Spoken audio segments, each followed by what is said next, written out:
우리는 아름다운 행성인 지구에 살아가고 있습니다. 우리에게 지구는 매우 큰 존재이지만 태양계에서의 지구는 작은 존재입니다. 우리 다 같이 넓은 태양계에 대해 알아볼까요? 태양계에 대해 설명하기에 앞서 태양계가 생긴 과정부터 알아볼까요? 여러분들은 지구가 언제 탄생했을 것이라고 생각하시나요? 과학자들은 지구가 약 46억 년 전에 생성되었다고 추측하고 있습니다. 46억 년을 뭐로 비교하면 좋을까요? 요즘 시대는 100세 시대라고 하죠. 사람의 인생으로 한번 비교를 해보도록 하겠습니다. 사람의 수명을 100년으로 가정했을 때 46억 년이라는 시간은 4,600만 번의 인생을 살 수 있는 시간입니다. 그 정도로 지구는 매우 오래전에 탄생되었습니다. 그렇다면 태양은 언제 어떻게 생긴 걸까요? 태양의 탄생을 설명하기에 앞서 약 50억 년 전으로 거슬러 올라가야 합니다. 태양이 생성되기 전에는 온 우주에 수소가 퍼져 있었습니다. 이 수소들은 정체 모를 힘으로 폭발하여 뭉치기 시작했습니다. 주로 물질들이 뭉쳐지면 어떤 현상이 발생할까요?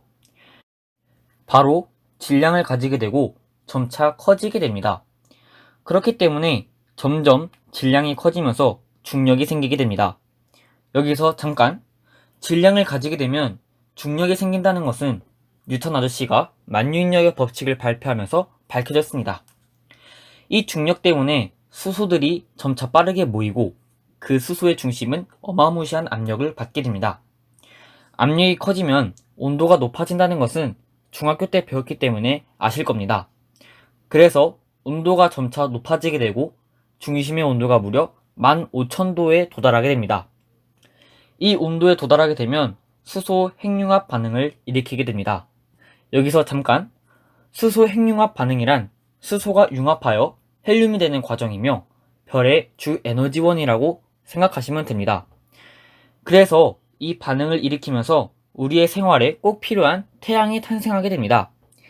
이때까지만 해도 지구는 존재하지 않았습니다. 하지만 질량을 가지면 중력이 생긴다고 했죠? 그래서 주변 부스러기와 먼지들이 합쳐져서 수성, 금성, 지구와 같은 행성이 만들어지게 되었습니다. 태양의 중력과 여러 행성들의 중력에 의해서 구심력이 발생하게 되고 행성들이 태양 주변을 계속 돌게 되는 태양계가 탄생하게 됩니다. 태양계의 탄생 과정을 알아봤으니 이제 태양계에 대해 본격적으로 알아볼까요? 태양계는 항성, 행성, 위성, 소행성, 외소행성, 해성, 유성으로 이루어져 있습니다. 첫 번째로 항성은 핵융합 반응을 통해서 스스로 빛을 내는 고온의 천체입니다. 가장 중요한 것은 스스로 빛을 낸다는 것입니다. 태양계에서 빛을 내는 천체는 태양 하나밖에 없습니다. 그러므로 태양계에서는 항성이 태양으로 딱 한 개만 있습니다. 다음은 행성입니다. 행성은 태양 주위를 공전하는 비교적 큰 천체인 수성, 금성, 지구, 화성, 목성, 토성, 천왕성, 해왕성입니다. 행성하면 빠질 수 없는 것이 바로 위성인데요. 위성은 행성 주위를 도는 천체입니다. 그래서 행성과 위성은 바늘과 실 같은 존재입니다. 서로 붙어 다니기 때문입니다. 하지만 태양계에서 수성과 금성은 위성이 없습니다.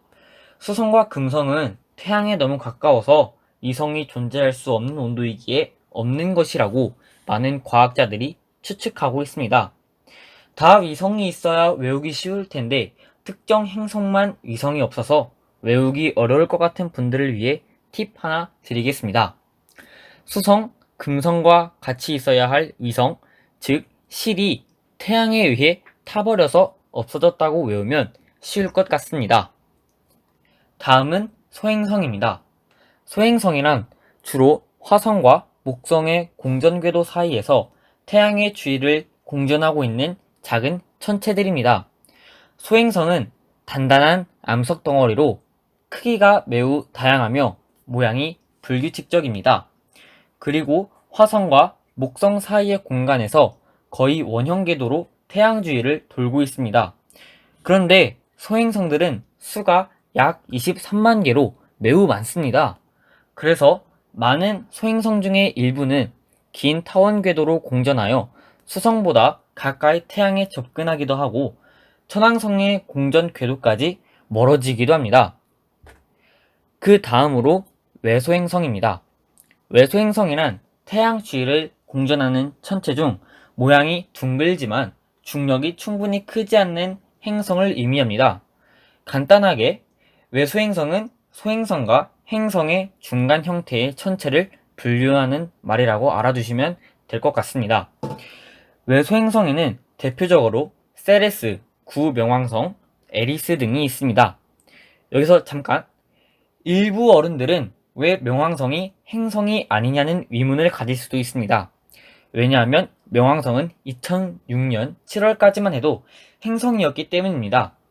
명왕성은 2006년 8월에 국제천문연맹의 행성분류법이 바뀜에 따라 행성의 지위를 잃었습니다.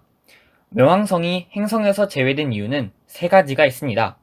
첫째, 명왕성 궤도 가까이에 있는 카이퍼띠라고 불리는 얼음덩어리와 미행성체들의 집합체를 끌어들일 만큼 충분한 중력을 가지고 있지 않고, 둘째, 명왕성의 반경은 달이 1738km보다도 작은 1151km로 크기가 작고, 셋째, 질량도 매우 작으며 공전 궤도가 다른 행성과 큰 차이를 보이기 때문에 명왕성은 행성에서 제외되었습니다.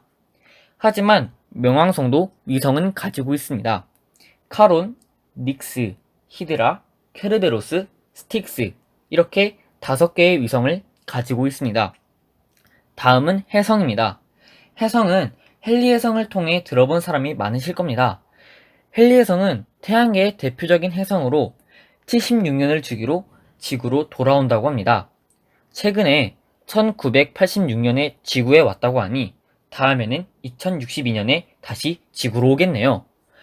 해성은 긴 타원 궤도나 포물선 궤도를 그리면서 태양의 주위를 돌고 있습니다. 해성은 머리와 꼬리로 구성되어 있으며 머리는 얼음, 먼지 등으로 이루어져 있고, 꼬리는 해성이 태양에 가까이 접근할 때 태양열에 의해 머리에 있는 얼음이 승화되어 만들어지는 뿌연 구름으로 이루어져 있습니다. 이 꼬리는 대체로 태양의 반대 방향으로 뻗어나가고 태양에 가까울수록 길어집니다. 마지막으로 남은 것은 바로 유성입니다. 우선 유성에 대해 알아보기 전에 유성체라는 것을 알아야 합니다. 유성체는 행성 사이의 우주 공간을 떠돌아다니는 암석 조각이나 먼지입니다. 유성체가 지구에 가까이 접근할 경우 지구의 중력으로 인한 인력에 의해 대기권 안으로 들어오게 됩니다. 그때 유성체는 지구 대기와의 마찰이 발생하게 되는데 그 마찰로 인해 빛을 내면서 떨어집니다. 우리는 그것들을 주로 유성이나 별똥별이라고도 부르죠. 그리고 그 유성이 여러 개가 모이면 비처럼 내린다고 하여 유성우라고 합니다. 다음 사진을 보면 아시겠지만 밤에 내리는 비 같지 않나요? 가끔씩 대기에 의해 다 타지 못하는 큰 유성체가 떨어질 때도 있는데 그 유성체는 지표면으로 떨어지게 됩니다. 이렇게 지표면으로 떨어진 것을 운석이라고 합니다. 이렇게 저희는 태양계의 구성 천체까지 알아보았습니다. 지금까지 저희와 함께 태양계 알아보았습니다. 유익한 시간 되셨길 바랍니다. 저희의 영상은 이제 끝입니다. 끝까지 시청해주셔서 감사합니다.